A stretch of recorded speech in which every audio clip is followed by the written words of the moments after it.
Los perros románticos. Jueputa, qué rico.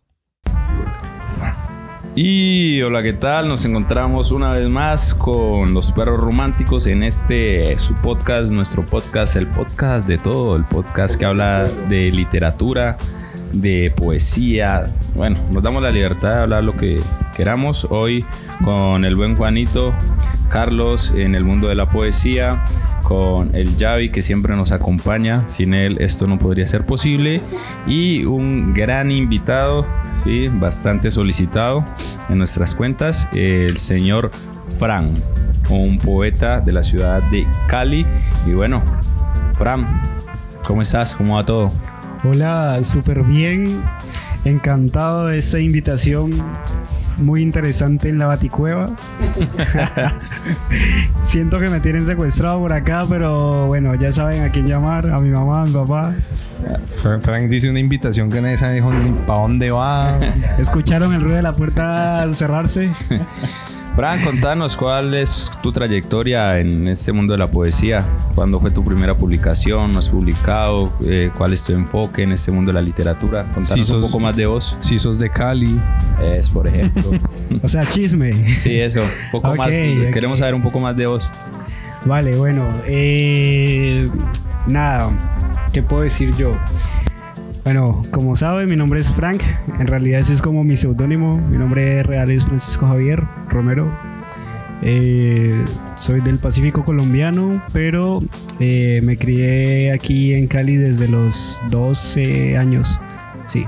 Entonces llevo como que 10 años larguitos más. Bueno, ahí ya nos diste pistas de tu edad. Muy bien. Fran, ¿cómo comenzaste en la poesía? Mira que es una cosa muy interesante. En realidad en la escritura empecé justamente por allá cuando tenía como 12 años escribiendo letras de canciones. Luego con la mudanza aquí a la ciudad empecé como a llevar una especie de diario, como no sé, relatos ahí entre autobiográficos y ficcionales. Me gustaba mucho hacer ensayos en literatura, en español pues, en el colegio. Y ya después, cuando terminé el colegio, como que estaba muy como ofuscado porque escribía mucho, escribía todos los días, como que siempre que tenía el espacio, casi que obsesivamente. Entonces como que dije, no, ya no más, me harté. Lo dejé creo que por, no sé, medio año, un año, una cosa así. Y ya luego en la universidad retomé y me empecé a dar cuenta, o bueno, eso me decían las escasas personas que podían como leer lo que escribía, que era como poético. Entonces de ahí empecé como a adoptar ese nombre de el género de la poesía, pero realmente yo nunca sé qué escribo. Eso es como, lo dejo a los lectores, si es que hay lectores. Es clave ahí cuando empezás a compartir, la gente te comenta que eso tiene un aire poético. Sí, pues mira, es curioso porque en el colegio las personas que eran cercanas a mí me decían que yo tenía problemas para escribir porque el lenguaje que usualmente utilizo no es muy coherente. De hecho, por ahí he escuchado que los que escriben en realidad tienen problemas con el lenguaje en general. Y no sé, tal vez podría confirmar esa parte. Sí, es un poco de rebeldía con las formas quizá, o bueno, eso ocurre también como por romper los esquemas a veces. Si no es coherente, ya tiene todo lo que necesita para el poeta. Es el primer atisbo de poeta.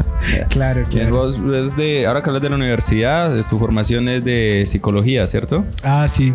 Sí, soy psicólogo y luego hice un posgrado en gestión cultural.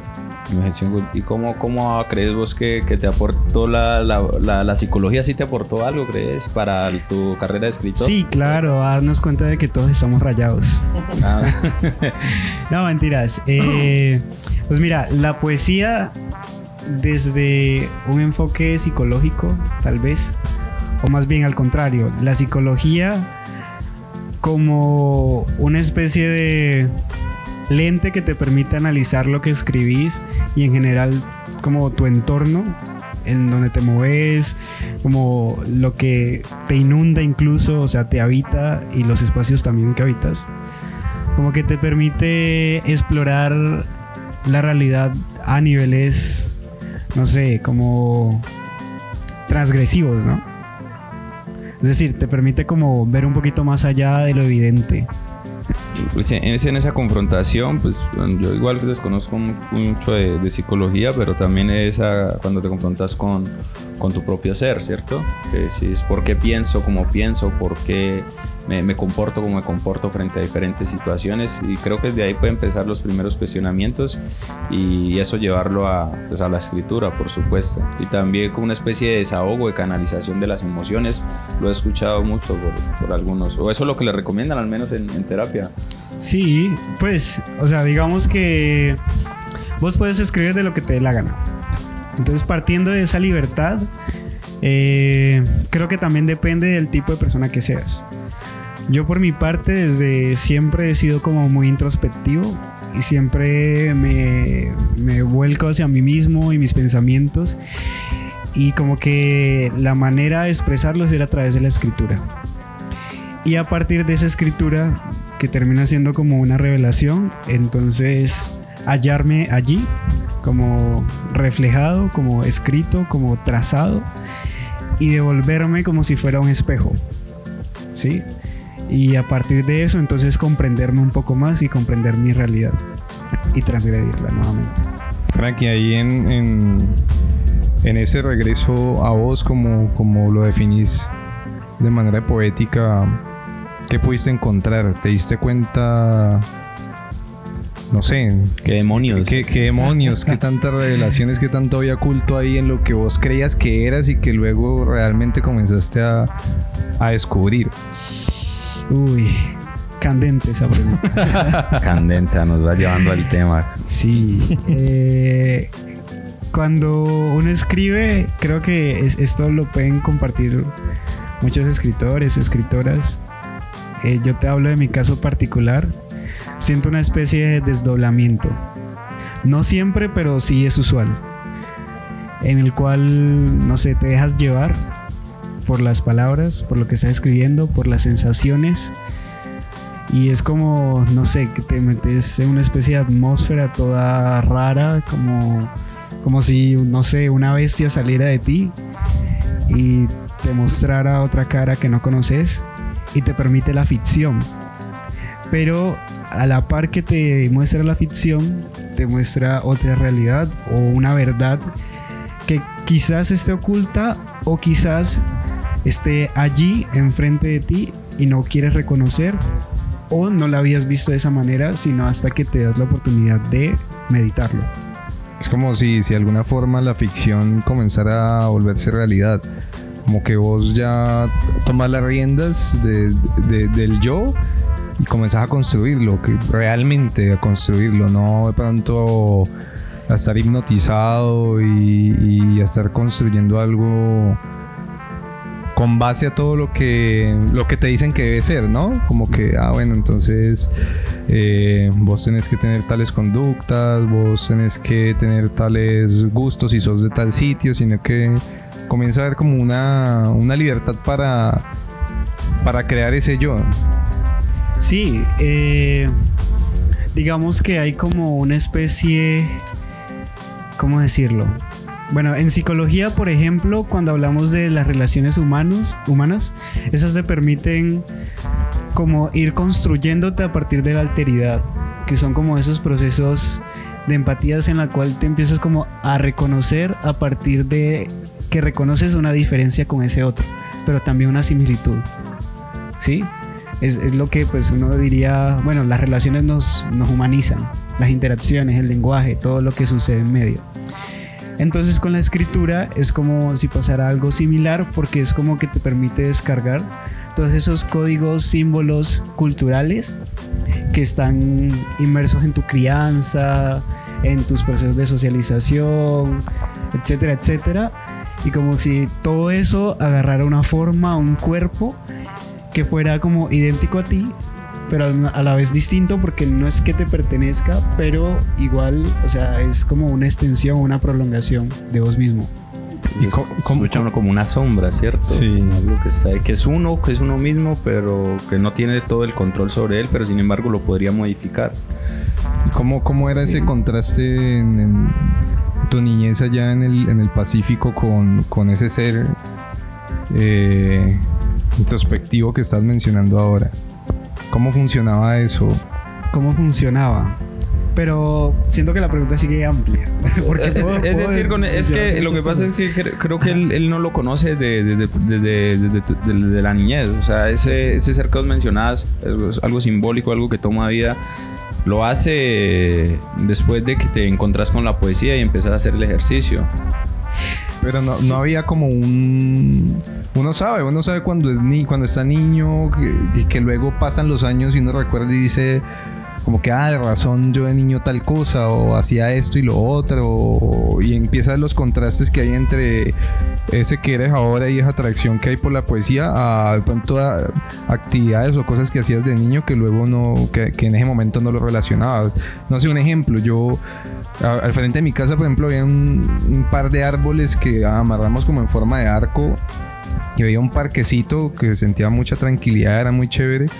Y yo a veces de niño salía y me quedaba sentado en la banquita que va frente a mi casa, y yo de niño me podía quedar ahí sentado horas. Yo me podía quedar sentado ahí 2 horas simplemente tranquilo, como sintiendo el aire, y eso es de alguna forma raro en un niño, porque un niño se supone que tiene que molestar, tiene que gritar, tiene que andar por ahí corriendo y caerse y romperse algo.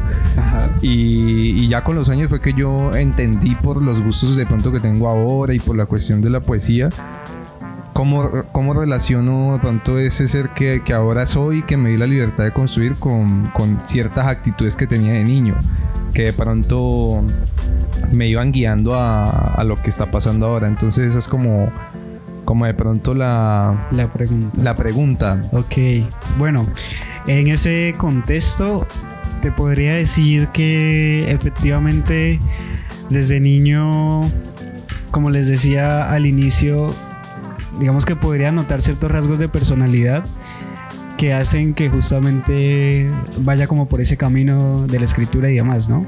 Entonces, por ejemplo, siempre me considero una persona sensible, una persona que siente, como que percibe lo que acontece, ¿sí? Desde siempre, incluso a veces, no sé, me podrían decir, no sé, alguien romántico, alguien como que está muy dado a este tipo de consideraciones.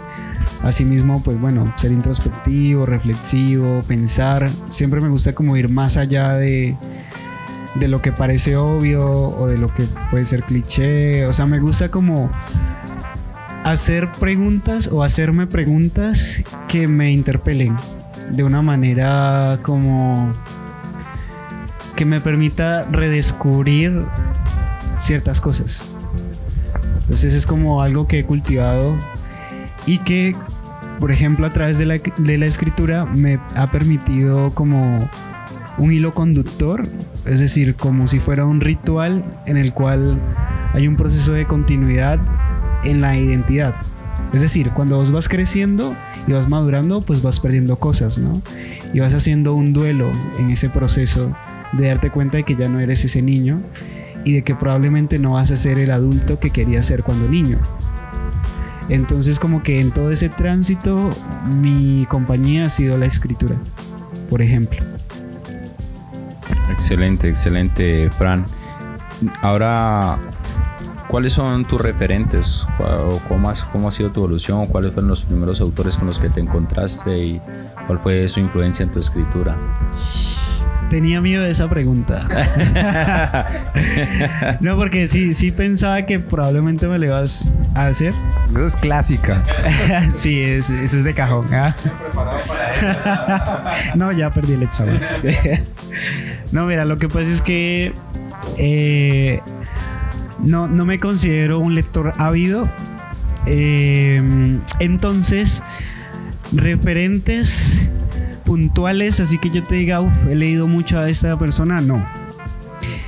sí, en los inicios, cuando no me gustaba la poesía, porque la enseñaban en los colegios y era como una cosa toda rara, porque además uno es niño y como que no dimensiona como que todo el carácter simbólico que hay detrás. Entonces, por ejemplo, José Asunción Silva,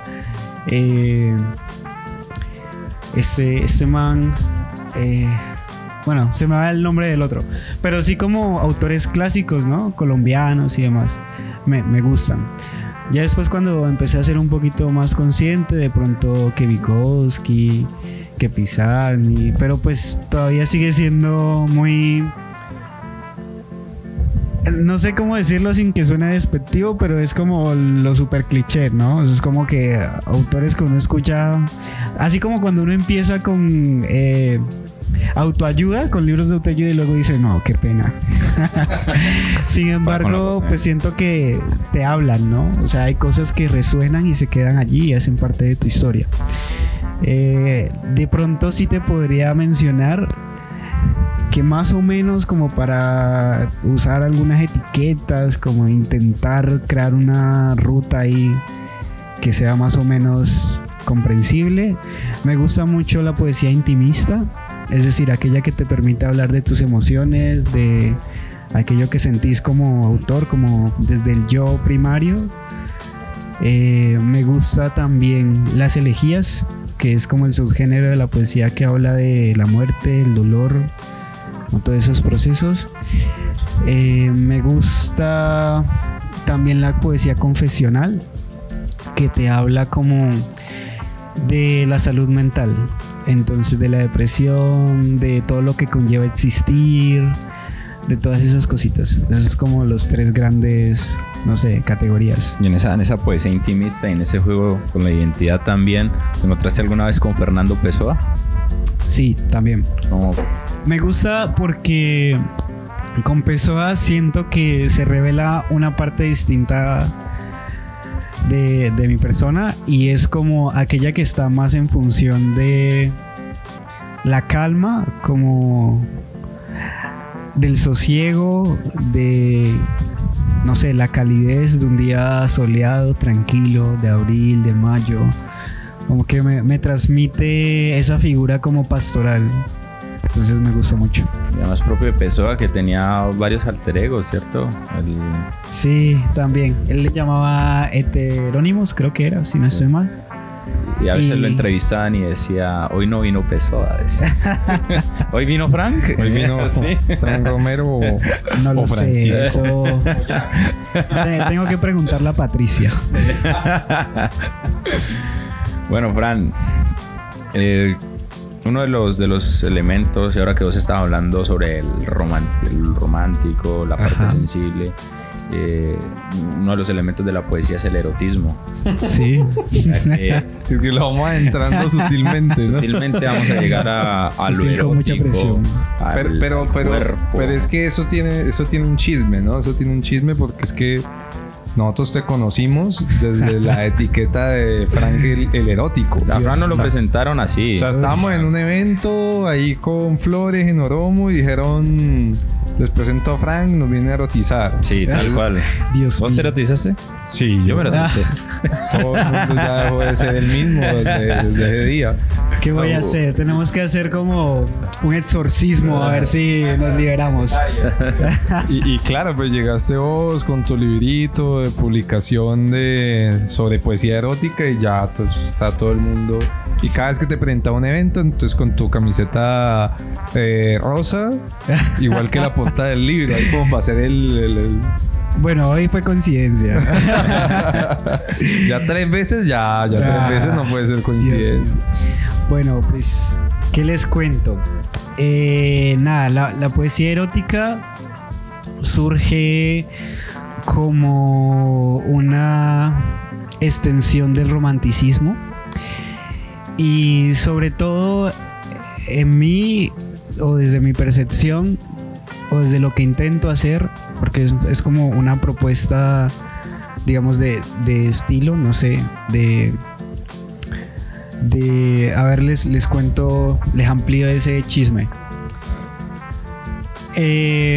como antes no me había lanzado al mundo de la poesía y de como dar a conocer lo que escribo, mi arte, etcétera, vi casualmente una convocatoria que era sobre poesía erótica y bueno, me lancé y digamos que por eso en gran medida pues como que quedo con la etiqueta, ¿no?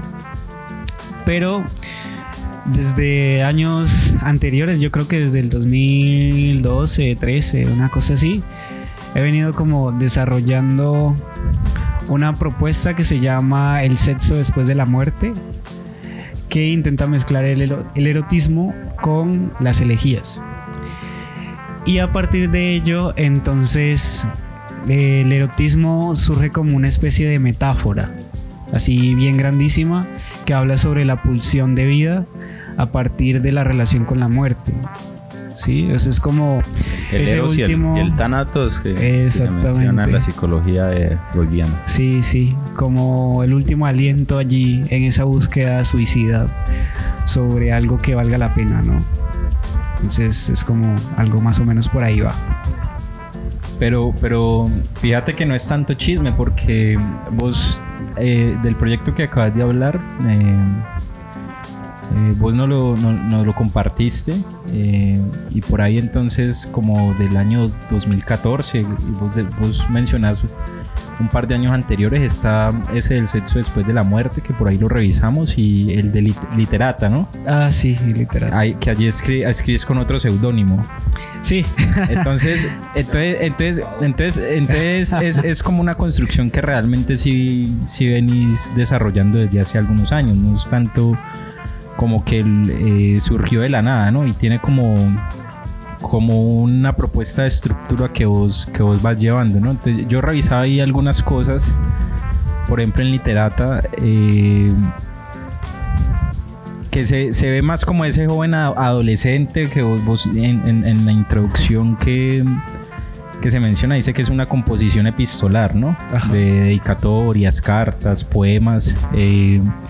Me surgió una pregunta, bueno, es ¿cómo empieza uno a identificar o vos empezás a identificar esa relación erótica en relación con las otras personas? Y si en esa construcción hay una persona siempre real o también hay una construcción que va más allá de del joven o el adolescente enamorado del tiempo, porque todos en algún momento dedicamos algo, dedicamos una carta, una frase.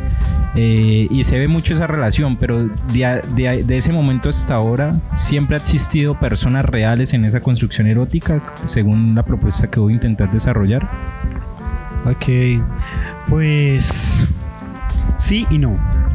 Es decir, puntualmente en Literata, que como tú lo decías es una recopilación de cartas, de poemas, de dedicatorias, hay como distintas personas remitentes y entonces lo que hice fue como compilarlas porque me parecía que tenían como eso en común, ¿no? Que estaban dedicadas hacia alguien y que lo que predominaba era el romanticismo y digamos en esa extensión pues lo erótico.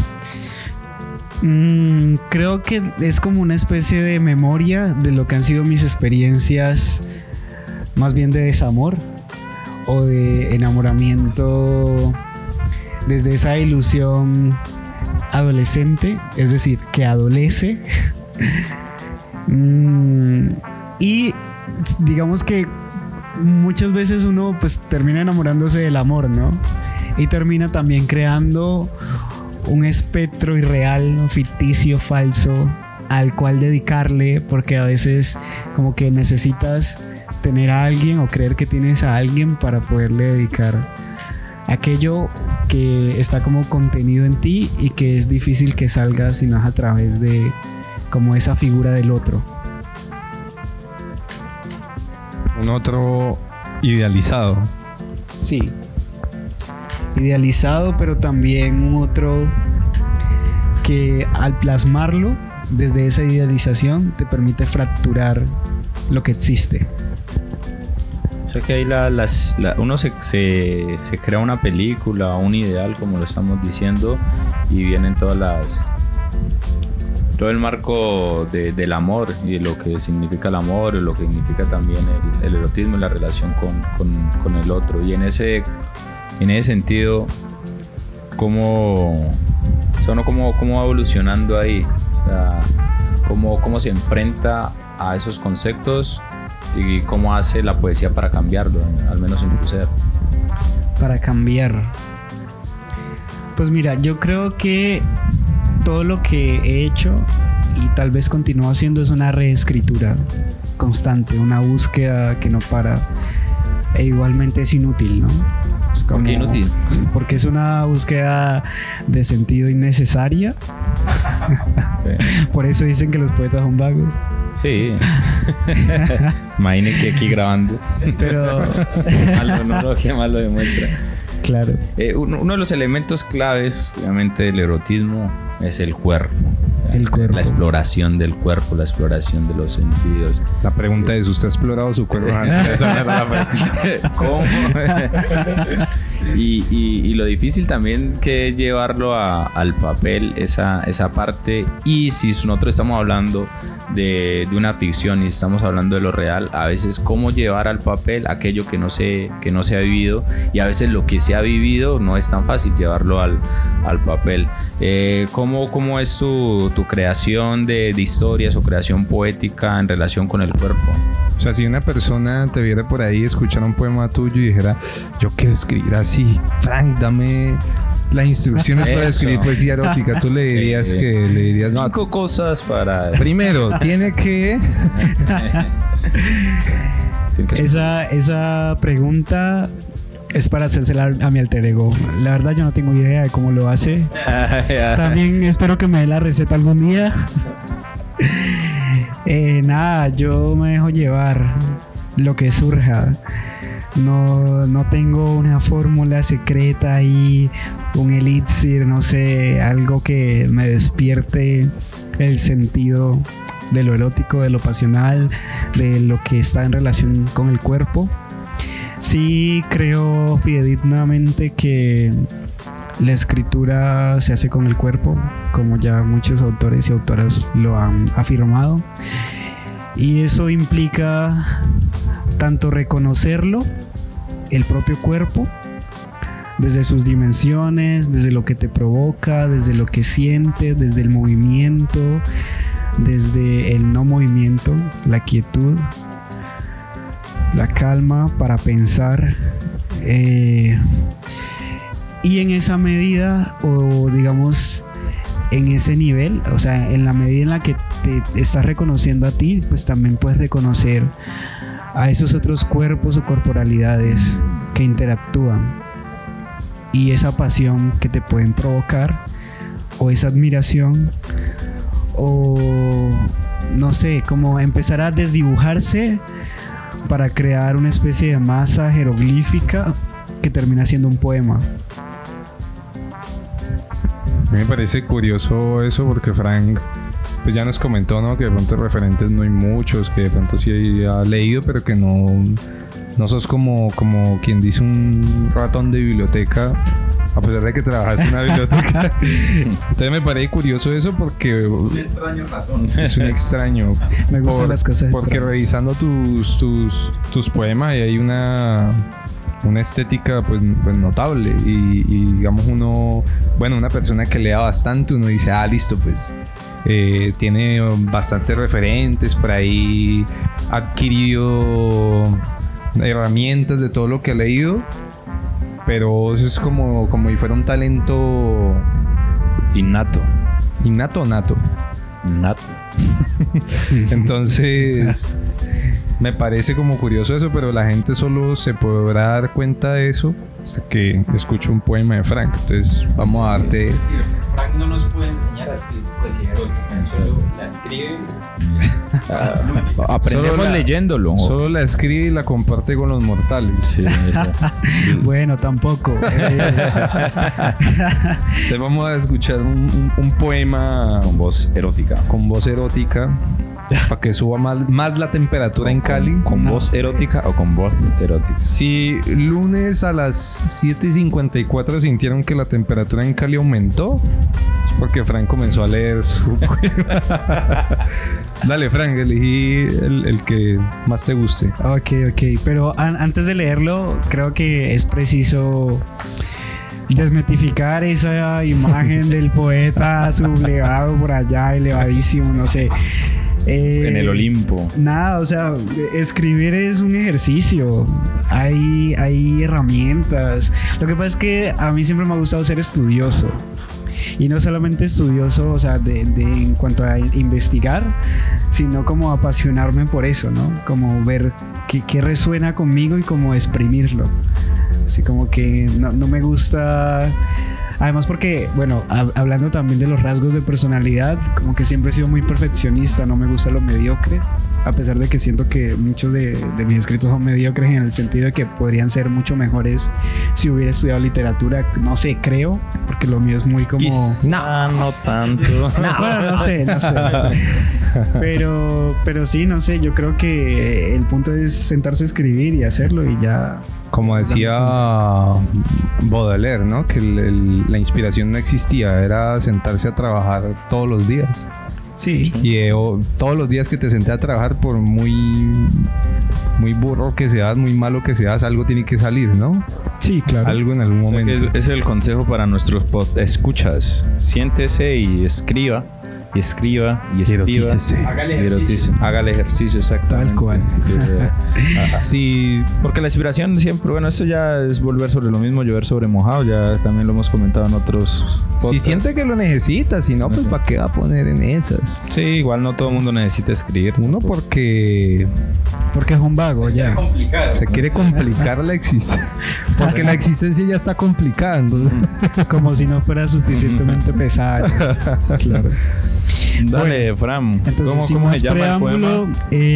este poema se encuentra en el libro Confidencias Rosadas, que es una antología de poesía erótica de Gol Editorial, y hace parte de la propuesta de Sex After Death, o en español el sexo después de la muerte. ¿De qué año es, Fran?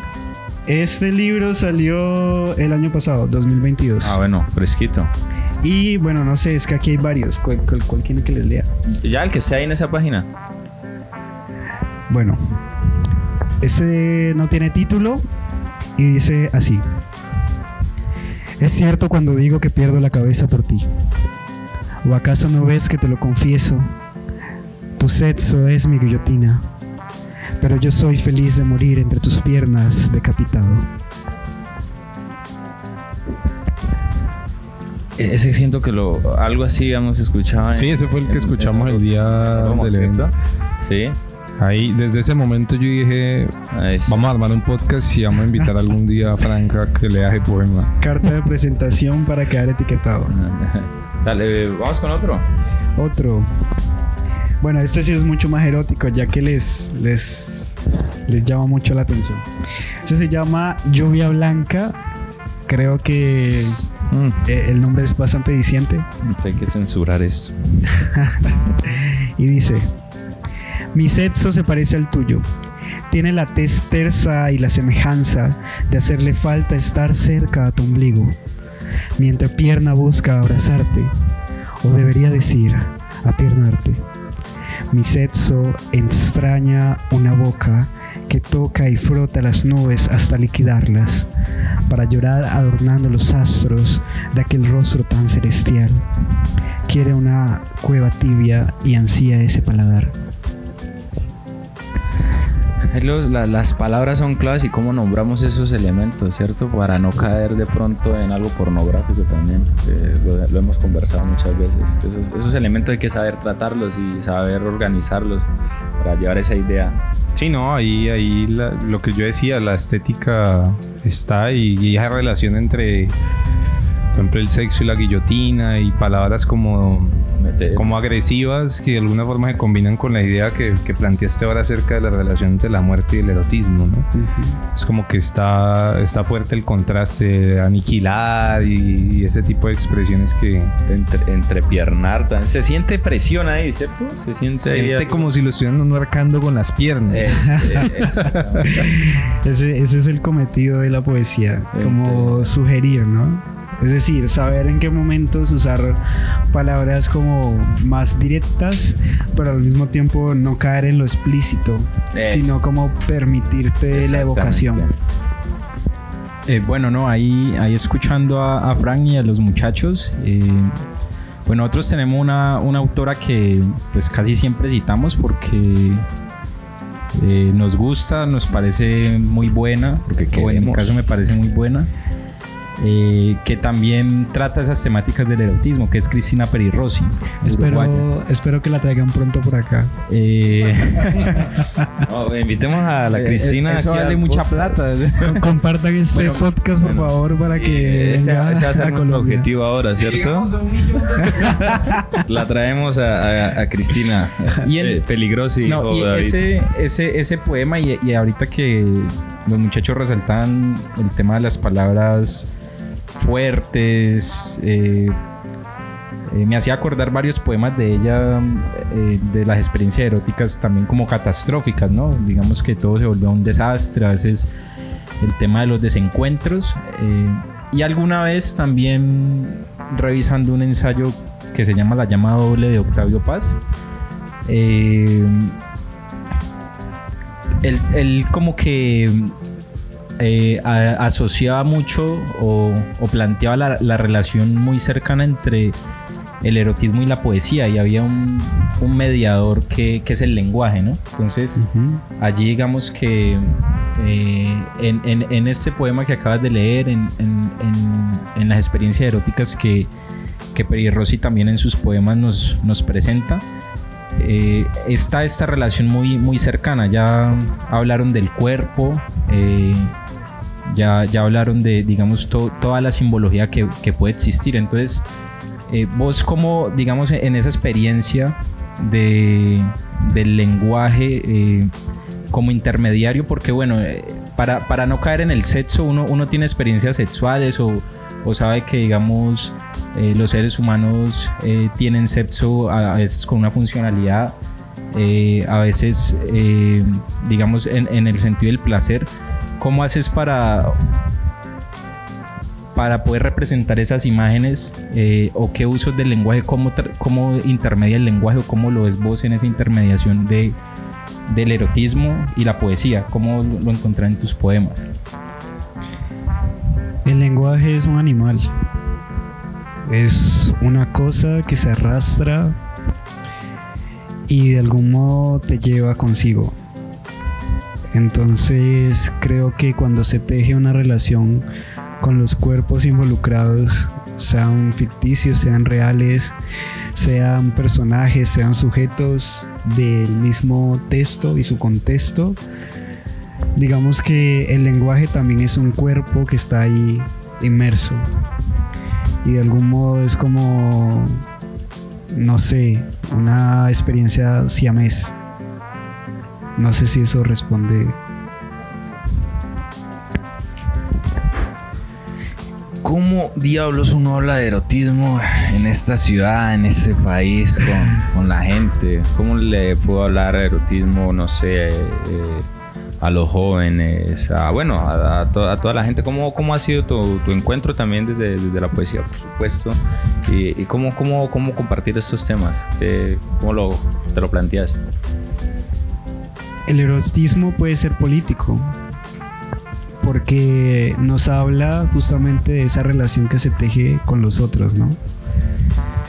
Y en ese orden de ideas habla de ese acercamiento que tenemos, digamos, en esa formación y en esos procesos de socialización con aquellos y aquellas con quienes nos encontramos.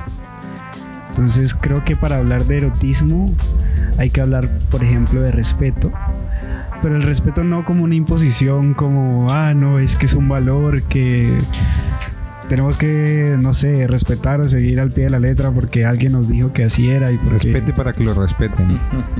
O sea, no es de ese sentido, sino desde la comprensión misma de lo que significa, ¿sí? Volviendo un poco también al cuerpo del lenguaje. Como que, ¿qué te transmite hablar de respeto? Y cuando hablas de respeto, entonces, ¿cómo dices a partir de tus acciones, de lo que manifiestas, de lo que expresas en ese lenguaje con el otro?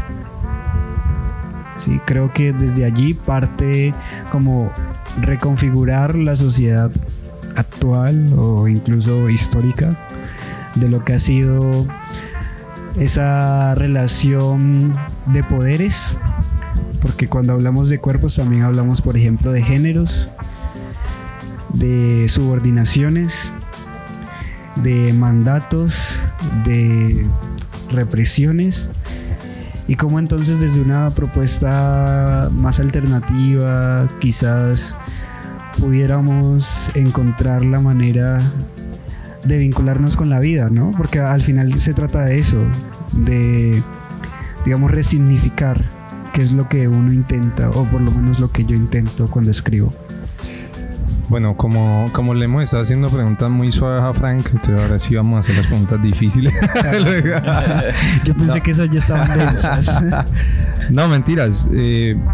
Por ahí estoy chismoseando tus perfiles de Instagram, leyendo cosas. Entonces yo, por ejemplo, me encontré como algo interesante, un video en el que tú recitas un poema de Flor Bárcenas, es el apellido. Es un poema muy bueno, me gustó. De hecho, la comencé a seguir. Sí, luego de leerlo. Sigan a Flor. Y creo que luego tú escribes algo respecto al poema, algo que recuerdas, ¿no? Si de pronto das permiso, lo podemos leer textualmente. Sí, claro que sí. Dice: recuerdo que al dar por primera vez con este texto me hallaba en la búsqueda sobre la identidad masculina en las poéticas del yo, un yo transfigurado por la intersección de sus realidades y que en este caso, en relación a la figura paterna, se cuestiona la construcción propia, la intención audaz de separarse de la boca del mandatario. Esto para realizarse en el sueño alternativo, con otra forma de ser, al asesinar al hijo, para que entonces aparezca su nombre en un renacer autoproclamado ante las expectativas del linaje. Entonces ese nos dejó como bastante pensativos, bastante fuerte también. Creo que esa cuestión del yo transfigurado y ese recorrido que ahí comentas que realizaste respecto a la identidad masculina, ¿cómo te fue con ese recorrido? Como justamente lo dice allí, estaba en esa búsqueda del sentido de lo masculino, que creo que poco se habla, y para mí es una rebelión espiritual.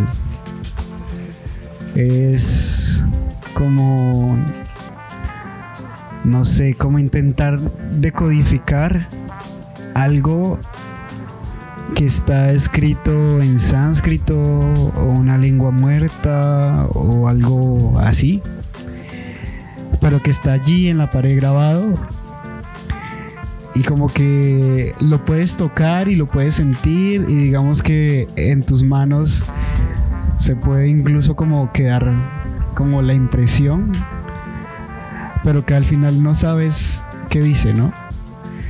Siento que algo similar pasa, por ejemplo, con la construcción de masculinidad.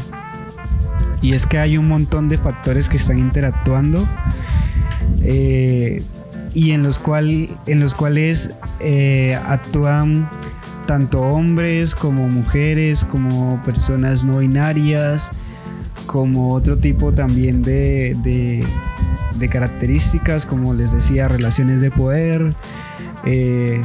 También tienen que ver con la interseccionalidad, con procesos de racialización, con, bueno, un montón de cosas que terminan siendo muy confusas, muy difusas, y a la larga uno termina como sin entender quién es uno o qué es uno. Entonces, cuando di con ese poema de Flor, sentí que había un eco que nos comunicaba. Y a partir de allí, como empezar a cuestionar aquellas cosas, o más bien seguir levantando un poquito la voz sobre ese tipo de cuestionamientos que suelen pasar desapercibidos. Es decir, conozco varios amigos que también se preguntan o se cuestionan sobre la masculinidad, pero es como conversaciones muy íntimas y escasas y muy invisibles. Que a propósito, no me quería adelantar, pero pues ya que tocaste el tema, por ahí estamos lanzando un proyecto esperando que ojalá se pueda dar, que es un cineforo sobre masculinidades diversas, multiétnicas y demás. Entonces, ojalá se pueda dar eso y bueno, súper invitados ustedes y todos. Y seguramente estaremos, si es en la tarde-noche.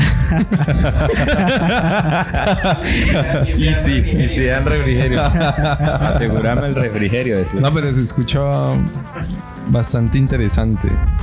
Que ese es uno de los fines también de poder unir y hablarse, aunque es difícil, ¿no? Creo que... Sí, la cuestión de la masculinidad. Y uno creería que no, pero... Yo no iría, ¿no? Por ejemplo... Yo no voy a hablar de mí.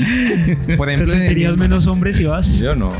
Por ejemplo, en el mismo tema de la, Sí, exacto. de la poesía. Uno que habla con pelados, incluso en el mismo colegio y todo. Y hay muchos chicos que ven la poesía como algo femenino, como yo, ¿por qué voy a sentarme ahí a hablar de mis sentimientos, de mis emociones? Y Sí, hay una barrera ahí. sí, todavía sigue existiendo una barrera y todavía se siguen, no sé, incluso sintiendo como Estigmatizados. Sí, y hay muchos chicos incluso con bastante talento, pero por la misma presión del no, que dirán quien me ve a mí escribiendo, como que incluso lo dejan a un lado, no lo ven como algo necesario, aunque haya algo que los esté llamando a hacerlo. Entonces sí es bastante curioso que eso todavía se siga presentando, se siga teniendo la idea de la poesía como Algo femenino. como si vos, pues sí, de alguna forma vos cuando escribís y lo mostrás a las demás personas, de alguna forma vos te sentís vulnerable. Pero ¿quién dice que estar vulnerable es malo o que mostrarse vulnerable ante los demás sea malo? Y en ese esforzarse por no mostrar la vulnerabilidad, por ser siempre fuerte, entonces la gente sobre todo los chicos, se van cargando con esa misma presión, ese mismo peso de que es que hay que soportar todo y no hay que llorar y que no hay que mostrarse débil y... No, es que uno no puede estar llorando. Ay, no, pa. Eso, bueno, también depende de los contextos, ¿no? Hay gente que no necesita cuestionarse su masculinidad, sino que la necesita mucho para sobrevivir en el barrio, por ejemplo. Sí, usted no le va a decir a un pelado que está siempre pendiente de sobrevivir el día a día, ¿cierto? Por las pandillas y demás. Venga, cuestiones de la masculinidad. No, nunca. Antes de eso tiene que agarrarse. Pero hay otros contextos en los cuales pues sí es necesario, ¿no? Pues también va variando según eso. Yo creería que es necesario en todos los sentidos, solamente que unos no tienen el privilegio de poderlo hacer. Por pues Exacto. Un pelado se vuelve pandillero y tiene que defender su barrio, pues ahí hay una serie de códigos, hay una serie de fallas desde el Estado que hacen que el pelado se tenga que alejar, por ejemplo, de no poder explorar sus emociones, y ya sea desde la poesía o desde muchas otras cosas. Entonces de alguna forma es arrebatado de eso. No te lo imaginas a él ahí escribiendo poesía. Claro, pues es complicado. Sería el reto. Sería la utopía. Pero mira que ni tanto. Es decir, creo que es que ni siquiera es algo de creer. las emociones son algo humano. Todos sentimos esa necesidad de comunicar aquello que sentimos. Y en esa medida, incluso en las figuras que nos venden en los medios de comunicación, por ejemplo, puntualmente en el reggaetón, que es estos machos que tienen muchas mujeres y que solamente piensan en la plata, incluso ellos en ciertas canciones se autoproclaman poetas, ¿no? Es como, tampoco hay que pensar o desligar la vulnerabilidad y la fuerza que hay dentro de la vulnerabilidad o en la comunicación de las emociones, de esa, digamos, de esa integración que se puede hacer con el yo. ¿Sí? Es decir, ¿por qué caer en esta lógica? Entonces, porque el barrio me exige unas dinámicas violentas, entonces yo no puedo cuestionar esas dinámicas violentas. ¿Sí? Es que no las puedo cuestionar porque entonces automáticamente también estoy cuestionando mi masculinidad. Creo que desde ahí ya hay como un pensamiento un poco erróneo, ¿no? O sea, ¿por qué simplemente hablar de masculinidad ya es como, uy, ojo, quieto, como así? ¿No? O sea, es reconocernos que realmente como seres que tienen una dignidad y que están como constituidos por múltiples digamos sistemas, dimensiones, como que eso también hace parte de lo que nos hace integrales.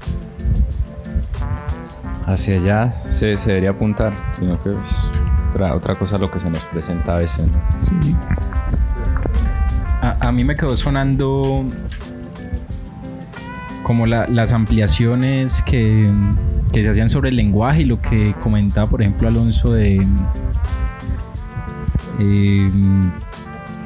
se me olvidó cuando respondiste la pregunta, se me olvidó lo que dijiste ahorita, pero lo que al punto que quería llegar era cómo puede servir el erotismo, puede tomarse como un llamado a la calma, a recuperar esa comunicación con los otros, y precisamente y justamente ahorita que están hablando y estamos hablando de masculinidades, que también cuestionamos un poco eso de la vida rápida que llevamos, ¿no? Entonces, en este mundo de abundante información, pero que se llega al sexo con una funcionalidad concreta y específica, ¿no? Entonces el erotismo que puede tener ese componente de ritual, ese componente de preámbulos, de formas, de creatividad en últimas,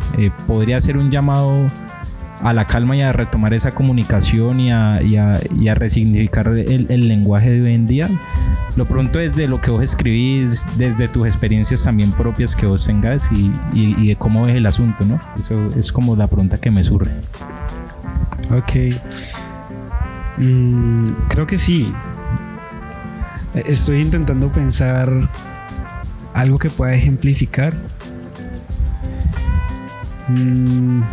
No se me ocurre realmente algo así como concreto, puntual.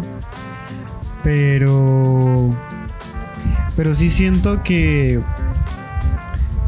es que, pana, cuando vos escribís o ni siquiera tenés que escribir, simplemente cuestionarte un poquito lo que pasa, lo que te han enseñado, lo que te gusta, cómo te moviliza, yo qué sé, que te miren mal porque andas con una camisa rosada. Como que eso ya automáticamente te permite, además de cuestionar, tomar una posición, que es algo que muchas veces, digamos, no se enfatiza. Y es que, o sea, algo que tenés a tu favor es que desde tu autonomía vos puedes decidir si estar de acuerdo o no con aquello que te están enseñando, ¿sí? Entonces, por ejemplo, a uno muchas veces como hombre le enseñan que la funcionalidad del sexo es utilitaria, solamente está para tu placer y listo, chao. Y muchas veces ni siquiera esa utilidad te permite sentirte complacido, sino más bien como vacío. O sea, lo alcanzás y luego ¿qué? ¿Cierto? Sí, hasta hastiado te puedes sentir. Tal vez llegó el hastío y lo acabó. Pero entonces creo que ahí es donde tenés un gran campo de acción, porque puedes decir, bueno, esto me satisface, no lo hace, ¿cómo lo puedo cambiar? En realidad tengo que someterme a esto que me dicen desde un contexto externo y que afecta a mi intimidad. ¿O qué clase de sensación quiero construir con mis parejas? Es como, o conmigo mismo también. Pues uno a veces va de cuerpo en cuerpo tratando de sentirse complacido y luego resulta que en cada éxtasis viene lo que vos comentás. Entonces cuando cuestionarse es decir, ¿por qué siempre voy en este círculo? Voy ni siquiera de pareja, sino de encuentro casual, en encuentro casual y encuentro casual, porque quizás hay algo que me lleva a hacerlo, ¿cierto? Que me obliga a tener sexo por lo menos una vez al mes o cada semana, ¿cierto? En esa dinámica y resultas afectado, y ahí es donde ya viene lo que vos comentás, de cuestionarse y decir, no, quizá no quiero ir de cama en cama. Luego llega la tristeza poscoito. Exacto. Sí, eso es. Y decir, no, yo decido otra cosa para mí, ¿cierto?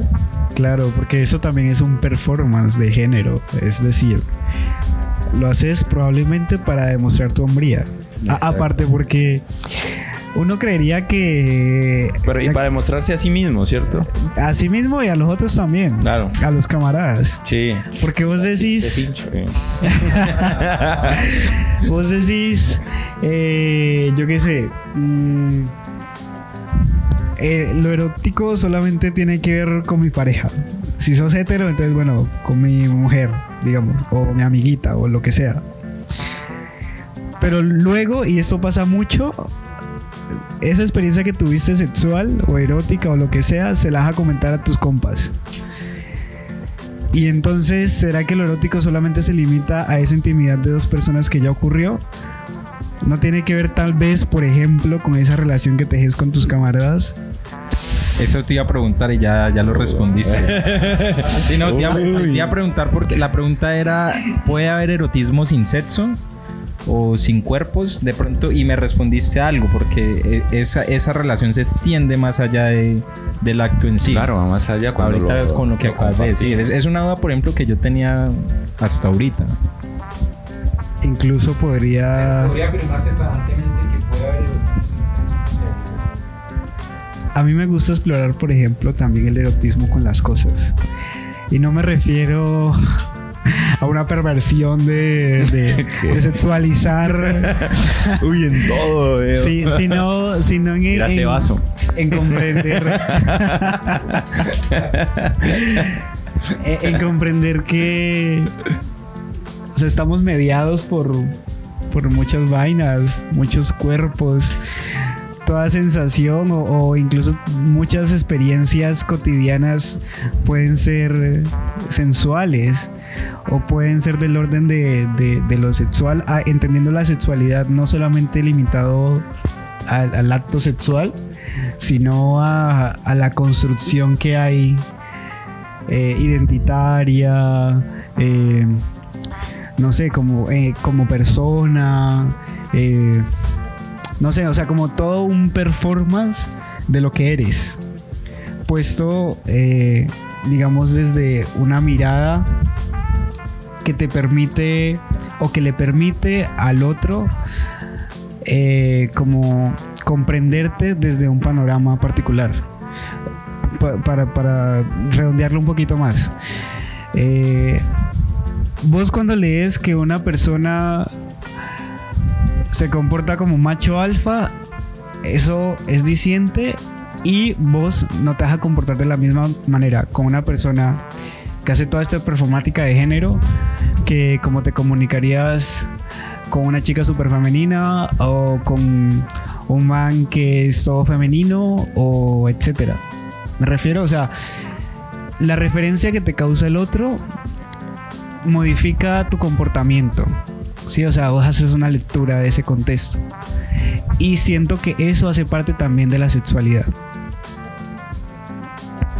De moldearme respecto al conocimiento del otro. Ajá, Hace parte también de lo que es la fantasía erótica, ¿no? también. Porque de alguna forma vos cambiar tu forma de ser, no sé, puede asemejarse bastante como a cambiar, como a utilizar un traje.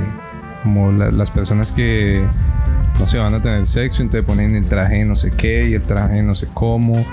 El mismo maquillaje, el mismo colocarse tacones, el mismo echarse loción, perfume, hace parte de lo que es la fantasía erótica, porque estás alterando de alguna forma tu personalidad, ya sea física o ya sea tu forma de ser. Claro, creas una imagen. Y eso es personal. crear un personaje y comportarte, como vos decís, de manera distinta con tal y tal y tal. Es también modificar un personaje y crearlo, y eso de alguna forma atrae, crea esa dinámica del erotismo también. Porque yo me cuestionaba también bastante ese tema de lo del perfume y esas cosas, y decía, no, ¿eso qué es? Eso es un engaño, y uno para qué va a alterar no sé qué. Y luego ya teniendo en cuenta como referentes, ya lo mencionaba el Javi de Peri Rossi, que leí alguna vez interesante sobre esa cuestión de bueno, por qué los trajes y toda esta cuestión, y por qué colocarse pelucas y todo hace parte de la fantasía erótica. Fue que comencé como a asimilar esas dinámicas de todo lo que te digo, de la estética que hace parte del erotismo. Y ahora que lo decís respecto a la personalidad, de la forma de actuar, no lo había pensado tan bien, que hiciera parte no solamente de la alteración física, sino de la manera de actuar. Quizá uno se vuelve hasta un poco coqueto también, si quiere, ¿no? También de respecto a las personas con las que se relaciona. No es la misma forma, hasta el tono de voz se puede cambiar, hasta las miradas, depende de la persona con la que te relacionas. Utilizar las mejores palabras. Exacto, o sea, una adicción en el momento de hablar. Y Uno no dice grosería de la mamá o el papá. claro, sí, eso. No, incluso cuando, por ejemplo, vos estás apenas conociendo con alguien, incluso en mensajes, y después pasa el tiempo, digamos que eso fluyó, Coma, punto. se construyó algo más, y cuando pase el tiempo van a recordar y van a ver esos mensajes antiguos y escribían de una manera totalmente distinta, y eran otros dos. Y ahora que hablan de eso, en el erotismo, yo he escuchado, es que no se puede consumir todo. Alguien le comentó. El otro, hay también que separarse de él por momentos. Hay que construir una fantasía también, o una narrativa del otro. Porque si es una obra que siempre estás viendo, se vuelve vulgar, quizá. O no sé si la palabra es vulgar, se vuelve algo corriente. Un lugar común. Un lugar común, ¿sí? Entonces, si ese otro también lo mantengo un poco allá en la utopía, en lo lejano, no lo consumo tanto, ahí está. Voy de a poco, y no sé si ese es un lazo o ese es un elemento del erotismo, o hay que consumírselo todo. Por ahí decía, Sacar esa hambre Lo consumo todo y ya. devorar todo. por ahí decía Bukowski en esas frases de Facebook que rondan, pero que sí lo dijo él por ahí en un poema o algo, que decía algo como que el peor error era tratar de conocer por completo al ser amado. Eso. Porque cuando lo conoces por completo, cosa que es imposible, pero cuando vos crees conocerlo por completo, ya pierde el interés. No hay que buscar la certeza total. No, ¿y yo para qué? Pero también es maquiavélico, ¿no?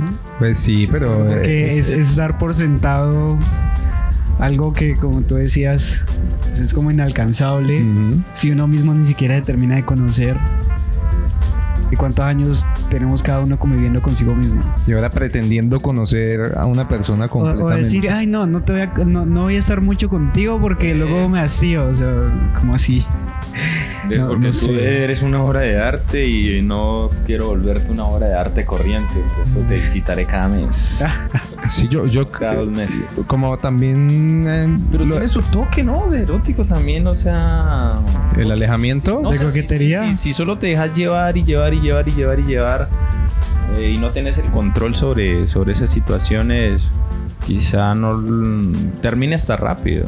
Entonces, si yo tengo también una especie de control sobre el encuentro, sobre la forma en que yo me pienso el erotismo y la cuestión de la sexualidad, pues bueno, puedo hacer que dure más o que lo viva con mayor efusividad. O sea, Pues sí, yo que esas dinámicas yo me imagino que se pueden construir entre las personas que estén ahí interactuando. Eso de No hay por completo, no sé. No hay... Puede que sí, puede que haya gente que deje llevar y... Depende de lo que quieras, de los acuerdos que establezcan. Exacto. Exacto. Ahí está. Yo creo que... Y pues, como lo decía también ahora que estábamos repasando libros y gente que conocemos y que por ahí... Incluso hemos hecho talleres de Tabiopa en la llamada doble. Que decían la frasecita que es la única que quedó después de la lectura de ese libro. Que el erotismo era al sexo lo que la poesía era la literatura. Entonces que es como una forma de narrar de manera distinta para no caer en los lugares comunes y que no llegue el hastío. Y como lo decían ahora, no significa ir de una persona en otra y ya estás alterando el erotismo porque estás encontrando algo nuevo, ¿no? Porque al final vas a llegar siempre a lo mismo, ¿no? A la satisfacción, y en la satisfacción del deseo de haber alcanzado eso llega, pues sí o sí llega la tristeza luego del éxtasis. Así es. Que es lo que yo por ahí leí en la primera vez que escuché ese término, bueno, en dos partes, en una serie que se llama Californication, que el man menciona algo sobre que es una calca del alter ego de Bukowski, que es Hank, que incluso el protagonista se llama Hank, y él menciona algo por ahí de la tristeza poscoito, y yo la escuché y dije, tristeza poscoito, interesante, pero en ese tiempo Me representa. sí, como que más o menos me sentí identificado, y luego con el tiempo ¿Cómo leí estás? Detectives Salvajes de Roberto Bolaño y volví a escuchar el mismo término ya con un poco más de experiencia de recorrido. Entonces dije, ay, claro, tristeza. Entonces, claro, como esa tristeza de que no sé, llegaste a ese éxtasis y ya lo volviste a perder y otra vez toca buscarlo en algún momento y saber que nunca vas a poder quedarte ahí para toda la vida, sino que vas a estar continuamente en un adquirir y perder. De vida y muerte, Vean, pulsión de vida y muerte. Sí. Muero y renazco para morir. Y que se puede extender a todos los ámbitos. Frank, una última frase para cerrar. Para cerrar, una última frase. Última idea. Bueno. Último discurso. Podría citar... Podría escribir los versos más tristes de esta noche.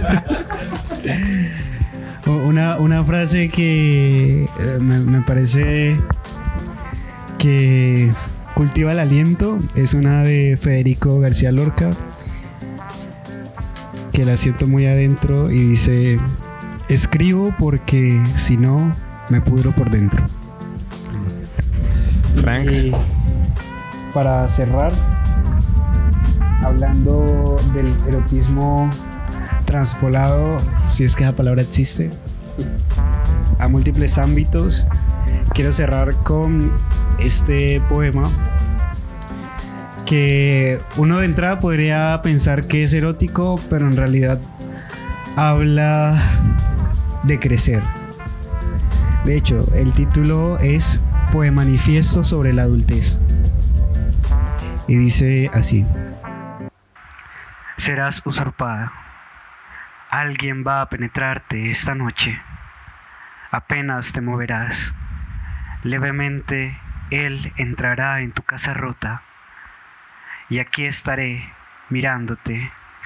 Tú, con los ojos abiertos, te darás cuenta que alguien va a penetrarte esta noche. Tan solo 4 minutos serán 4 eternidades aguardando. Tú y tus lagrimales resignarán, porque lo sabes. Sabes cuán cierto un silbido recorrerá el puente caderoso donde te recuestas, muy aposentada y frígida, como un conejo muy tierno, anticipando que está pronto a ser degollado. Y yo permaneceré desde la comodidad de mi encierro aquí, sabiendo sentirte despierta a oscuras. sin imaginar si sobrevivirás a la intimidad neurótica, sin poder hacer nada en ese momento. Cuando esta carta anticipada al consumado descienda dentro de ti en los llantos, significando una verdad, pues no sabré tener respuestas para abrazarte. Alguien va a penetrarte de noche. Quizá previamente esta carta va a raptar tu aliento. Te penetrará primero y será mi intento por desentrañar, tras el abandono, la culpa que me anidarás de nuevo, un fragmento tuyo en mi vientre creciendo, como tú esta noche, cuando alguien más intente penetrarte. ¿De tu autoría? Sí. Muy bueno. El aplauso. Ahí en postproducción también. Frank, gracias por venir, gracias por hacer parte de estas grabaciones, de este podcast que de alguna forma se va convirtiendo como en un... Memorias. En las memorias, en el álbum, en lo que va a ser nuestro álbum fotográfico. Los Los rockstars. De esta comunidad que queremos recordar en algún momento cuando seamos ancianos y digamos, ay, mira, cuando... En mis tiempos. En mis, si es que llegamos, ¿no? Sí, En mi... Ya con los dolores que anda. Ya con dolores en la rodilla. Achaques. Pero sí, es realmente uno se cuestiona a veces muchas cosas y un día cuestionándome la idea de los podcasts decía, bueno, ¿para qué? Y decía, pues para tener de alguna forma, si nuestros abuelos tenían un álbum con fotos, pues nosotros tendremos nuestras grabaciones en podcast con la gente que de alguna forma vamos conociendo en el camino y a las que probablemente, como hoy nos dimos cuenta, pues podemos aprender bastante, sobre todo pues andar en esta tierra que sí es difícil andarla, ¿no? Entonces te agradecemos mucho y dejemos que cierre Alonso, que es el mejor cerrador. Muchas gracias a la afición. al buen Fram por calentarnos un poco hoy en este frío Cali. ¿Calentarnos? Claro. A recalentarnos con su erotismo. Puro recalentado. Y bueno, aquí aprendimos un poco más. Muchas gracias a nuestros escuchas que están activos siempre en Spotify. Y eso fue todo. Besito, chau, Los chau. perros románticos.